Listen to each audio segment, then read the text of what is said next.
اچانک میری گاڑی ہلکے سے جھٹکے لینے لگی۔ میں نے ڈیش بورڈ دیکھا، سب کچھ نارمل تھا۔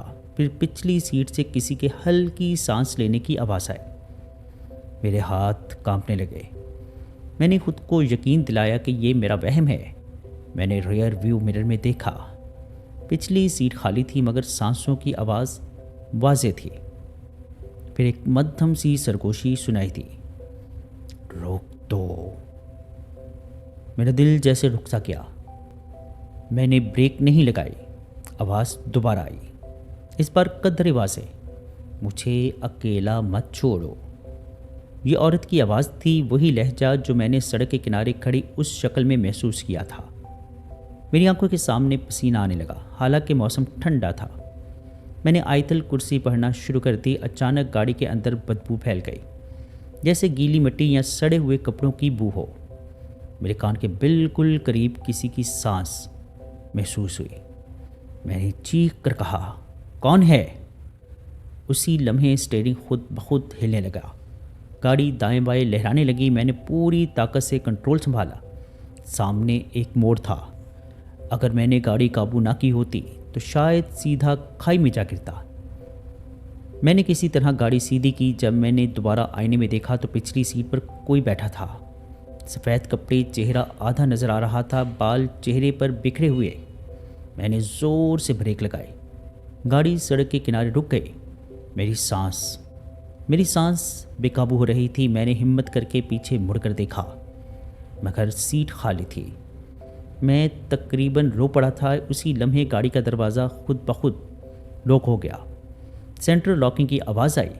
میں نے لاک کھولنے کی کوشش کی مگر بٹن کام نہیں کر رہا تھا۔ پھر سامنے ونڈ اسکرین پر اندر کی طرف سے جیسے کسی نے انگلی سے کچھ لکھا ہو۔ شیشے پر دھند سی جمی ہوئی تھی، الفاظ آہستہ آہستہ ابھرنے لگے، مجھے کیوں چھوڑ دیا؟ میرا دماغ سن ہو گیا۔ میں نے فوراً گاڑی سٹارٹ کی اور پوری رفتار سے آگے بڑھ گیا۔ تقریباً 10 منٹ بعد اچانک نیٹ ورک واپس آ گیا، ریڈیو بھی خود بخود آن ہو گیا، سب کچھ نارمل ہو گیا، جیسے کچھ ہوا ہی نہ ہو۔ میں اسلام آباد پہنچ گیا مگر پوری رات ہوٹل میں سو نہ سکا۔ اس رات کے بعد میں نے کبھی اکیلے رات کو اس حصے میں سفر نہیں کیا۔ میں نے اس دن کے بعد مستقل صدقہ دینا شروع کیا، نماز کی پابندی کی، مگر آج بھی جب میں موٹر وے پر سالٹ رینج کے قریب سے گزرتا ہوں تو میرا دل بے اختیار کانپنے لگتا ہے۔ کبھی کبھی ریئر ویو مرر میں مجھے لگتا ہے کہ پچھلی سیٹ پر کوئی بیٹھا ہے۔ میں فوراً نظریں ہٹا لیتا ہوں۔ میں نہیں جانتا اس رات حقیقت کیا تھی، وہم، تھکن یا واقعی کوئی ایسی ہستی جو اپنے انجام سے بے خبر سڑکوں پر بھٹک رہی ہے۔ میں صرف اتنا جانتا ہوں کہ میں نے اس رات جو دیکھا، جو سنا، وہ میری زندگی کا سب سے زیادہ خوفناک تجربہ تھا۔ اگر کبھی آپ رات کو اکیلے موٹر وے پر سفر کریں اور سالٹ رینج کے قریب سڑک کے کنارے کسی سفید کپڑوں میں ملبوس عورت کو کھڑی دیکھیں تو خدا را گاڑی مت روکیے گا، کیونکہ کچھ مسافر منزل تک نہیں پہنچتے، وہ راستوں میں رہ جاتے ہیں۔ بڑھتے ہیں ایک اور سٹوری کی جانب۔ یہ سٹوری ہم سے شیئر کی ہے احمد رضا نے۔ چلیے سنتے ہیں احمد رضا کی سٹوری انہی کی زبانیں۔ میرا نام احمد رضا ہے اور میں کراچی کے علاقے ملیر کینٹ کے قریب رہتا ہوں۔ جو کچھ میں آج بیان کرنے جا رہا ہوں وہ میری زندگی کا وہ باب ہے جسے یاد کرتے ہوئے آج بھی میرا گلا خشک ہو جاتا ہے۔ جو کچھ میرے خاندان پر گزرا اس نے مجھے مجبور کر دیا کہ میں مان لوں کہ دنیا میں کچھ چیزیں ایسی بھی ہوتی ہیں جن کی وضاحت آسان نہیں ہوتی۔ یہ تقریباً 3 سال پہلے کی بات ہے کہ ہماری زندگی بہت سادہ اور خوشحال تھی۔ میرے والد ریٹائرڈ تھے، میں ایک پرائیویٹ کمپنی میں اکاؤنٹنٹ تھا اور میری بیوی سارا گھر سنبھالتی تھی۔ میری چھوٹی بہن مریم یونیورسٹی میں پڑھتی تھی۔ گھر میں ہنسی مذاق، سکون اور برکت تھی۔ پھر اچانک سب کچھ بدلنا شروع ہو گیا۔ سب سے پہلے میرے والد کی طبیعت خراب رہنے لگی۔ انہیں اچانک بے وجہ کمزوری محسوس ہوتی۔ جب ڈاکٹر کے پاس لے جاتے، ٹیسٹ کروائے جاتے تو سب کچھ نارمل آتا، مگر ان کے چہرے کی رونق جیسے ختم ہو گئی تھی۔ اسی دوران گھر میں عجیب و غریب واقعات ہونے لگے۔ رات کو باورچی خانے سے برتن گرنے کی آواز آتی، مگر جب جا کر دیکھا جاتا تو سب اپنی جگہ پر ہوتا۔ کبھی کمرے کی لائٹ خود بخود جل جاتی، کبھی پنکھا بند ہو جاتا۔ ہم نے شروع میں اسے بجلی کے مسائل میں ڈال دیا، لیکن اصل خوف اس رات شروع ہوا جب میری بہن مریم چیختی ہوئی اپنے کمرے سے باہر آئی۔ اس کا چہرہ زرد تھا، آنکھیں پھیلی ہوئی تھیں۔ وہ بس اتنا کہہ سکی، میرے بستر کے نیچے کوئی ہے۔ میں فوراً اس کے کمرے میں گیا، بستر اٹھایا، نیچے کچھ بھی نہیں تھا، مگر فرش پر کالے رنگ کی مٹی بکھری ہوئی تھی۔ میں نے سوچا شاید جوتوں سے آئی ہو، مگر اس کمرے میں کوئی جوتے پہن کر نہیں جاتا تھا۔ ہم نے صفائی کی اور بات رفع دفع کر دی، مگر اگلے ہی دن حالات مزید خراب ہو گئے۔ میری بیوی سارہ کو اچانک شدید گھبراہٹ کے دورے پڑنے لگے۔ وہ کہتی تھی کہ کوئی اسے دیکھ رہا ہے۔ رات کو سوتے ہوئے وہ اچانک اٹھ کر بیٹھتی اور کہتی، کسی نے میرا نام لیا ہے۔ میں نے اسے تسلی دی کہ شاید ذہنی دباؤ کی وجہ سے ہے یہ سب کچھ، مگر ایک دن جب میں دفتر سے واپس آیا تو گھر کا منظر دیکھ کر میرے قدم خود بخود رک گئے۔ ڈائننگ روم کے درمیان ایک چھوٹا سا کپڑا پڑا تھا جس میں کچھ بندھا ہوا تھا۔ ہم میں سے کسی نے وہ کپڑا نہیں رکھا تھا۔ میں نے دستانے پہن کر اسے کھولا۔ اندر سے بالوں کی لٹ، چند سوئیاں اور ایک کاغذ نکلا جس پر سرخ سیاہی سے کچھ عجیب الفاظ لکھے ہوئے تھے۔ میرا دل تھک سے رہ گیا۔ میں نے فوراً وہ چیز جلا دی، مگر اسی رات میرے والد کو شدید دورہ پڑا۔ ہم انہیں ہسپتال لے گئے۔ ڈاکٹر نے کہا سب نارمل ہے، کوئی واضح وجہ نہیں ہے۔ یہ سلسلہ چلتا رہا۔ گھر کا ماحول بھاری رہنے لگا، جیسے ہوا میں گھٹن ہو۔ ایک دن میری امی نے مجھے الگ لے جا کر کہا، بیٹا مجھے لگتا ہے کسی نے کچھ کروا دیا ہے۔ میں نے جھنجھلا کر کہا، امی یہ سب وہم ہے، مگر دل کے اندر کہیں نہ کہیں میں بھی ڈر چکا تھا۔ اسی دوران ہمارے پڑوس میں رہنے والی ایک خاتون نے امی کو بتایا کہ کچھ عرصہ پہلے ہمارا ایک قریبی رشتہ دار ہم سے ناراض تھا۔ جائیداد کے مسئلے پر تنازع ہوا تھا۔ امی نے کہا کہ وہ اتنا کیسے گر سکتا ہے۔ میں نے اس بات کو بھی سنجیدہ نہ لیا۔ پھر ایک رات وہ واقعہ پیش آیا جس نے میری سوچ بدل کر رکھ دی۔ میں اپنے کمرے میں لیٹا تھا کہ اچانک مجھے لگا کوئی میرے سینے پر بیٹھ گیا ہے۔ میری آنکھیں کھلی ہوئی تھیں، مگر میرا جسم حرکت نہیں کر رہا تھا۔ سانس لینا مشکل ہو گیا۔ کمرے میں اندھیرا تھا، مگر مجھے صاف محسوس ہو رہا تھا کہ کوئی سایہ میرے اوپر چھکا ہوا ہے۔ میرے کان کے قریب سرگوشی ہوئی، یہ گھر ہمارا ہے۔